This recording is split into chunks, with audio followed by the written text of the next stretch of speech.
বেজায় জটিল, আর নারীদের কলেজে এসেই এত বড় বড় কথা বলছি আমি। সাহস দেখো আমার। এখানে একটা ছেলেও নেই যাকে জিজ্ঞেস করবো তুমি কি মানো নারী চরিত্র বেজায় জটিল কিনা।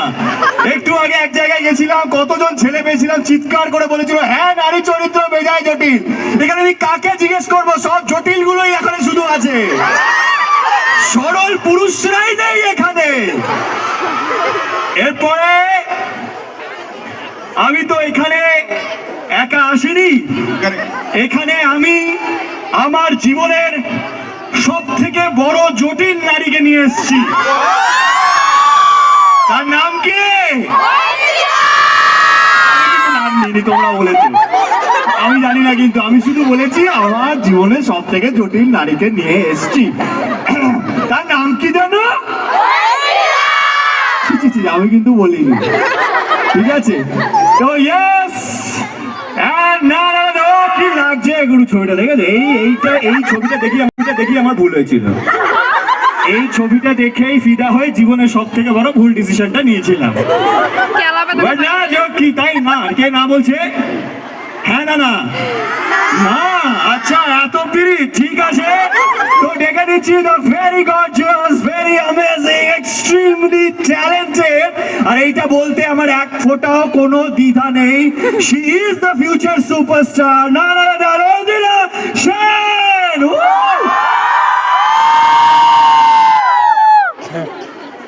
আসছে দেখো, জটিল মুখটা দেখো তোমরা। কি হচ্ছে? কি হচ্ছে?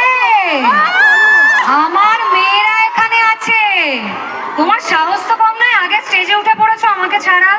তাও তো আমাকে দেখে, এটা ওমেন্স কলেজ, এখানে শুধুমাত্র দম কাঁদে।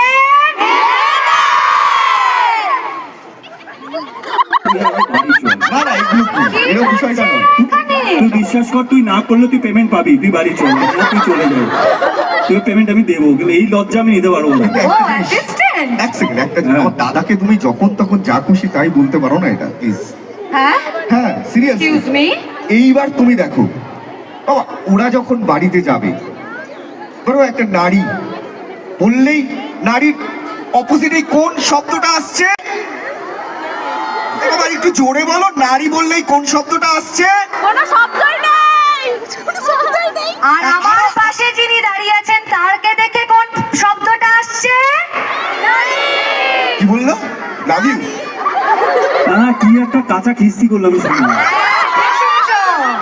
ঠিক শুনেছো? হ্যাঁ বলতে পারবো না, কি মনে হলো না কাঁচা খিস্তি, কে জানে, ওটা ভালোবাসা, শব্দটা বোঝা যায়নি। আচ্ছা, এখানে আমরা যখন এসছি, আমরা অবশ্যই দুজনে একা আসিনি, এবং আমরা এসছি আরো দুজন নারীকে নিয়ে, অসম্ভব সুন্দরী দুজন নারীকে নিয়ে। তুমি যদি ওদেরকে ডাকো। একদমই ডাকবো, কারণ তারা শুধু আমাদের নয়, তোমাদেরও যখন স্টেজে আসবে তোমরাও বুঝতে পারবে যে তোমাদের কতটা প্রিয়, কতটা ভালোবাসার, এবং ছেলেরা আজকে এখানে নেই। হ্যাঁ এটা আমার এখন ওদের কাছে যাবো। আমার এত ভালো লাগছে আজকে এখানে এসে।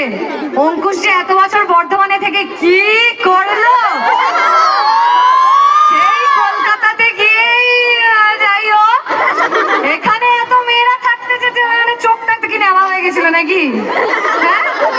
না, আমার 12 অবধি ছিল বর্ধমানে একজন প্রেমিকা। একজনই ছিল কি? না ছিল, একজন ছিল। যাই হোক, সেই প্রসঙ্গে আমরা পরে আসবো, কিন্তু এই মুহূর্তে আমাদের সঙ্গে আচ্ছা, আরেকটা জিনিস কিন্তু সিক্রেট আছে, আমার এক প্রেমিকা এই কলেজে পড়তো।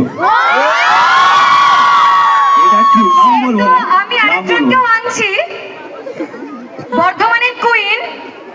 আচ্ছা হ্যাঁ, এই একবার এসো। বর্ধমানের কুইনকে আনছি, ইনি হচ্ছেন আমার মা, আমার মাসি। একদম আমার মাইক্রেস, দেখো কি বলবো। এই কলেজে তুমি ঠিক গুনে গুনে কত মাস যেন পড়েছিলে? 1 মাস, তারপরে তাড়িয়ে দিয়েছিল। কিছু বলতে চাও? কেউ মারবে না, সবাই চেনে তোমাকে, এখানে কিচ্ছু হবে না, টেনশন নিও না। কিছু মানে বলবে না তো? এখানকার queen তো। না, তারপরে আমার বিয়ে হয়ে যায়।